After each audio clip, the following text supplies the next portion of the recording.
Everyone. So আজকে আমাদের dinner হচ্ছে ভেজ আলুর দম আর হচ্ছে আলু কা পরাঠা। সো চলো তোমাদের সাথে রেসিপিটা শেয়ার করা যাক।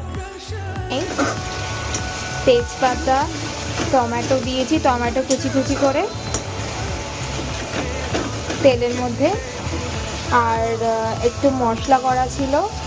মশলার মধ্যে হচ্ছে জিরা বাটা, আদা বাটা, লঙ্কা বাটা, এই তিনটে বাটা ছিল।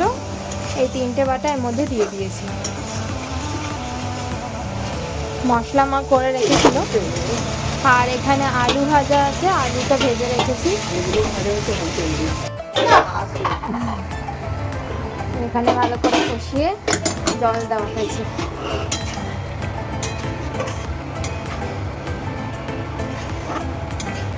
এক চামচ চিনি, টমেটো কেচাপ পড়ছে, মাখো মাখো হয়ে গেছে। এবার আমি এটা নামিয়ে দেবো। ময়দার মধ্যে এখন মিষ্টি আলু যাবে।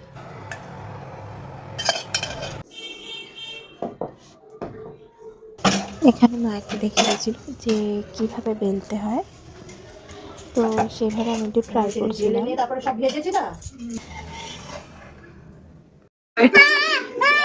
ফোন নেবে আসিবে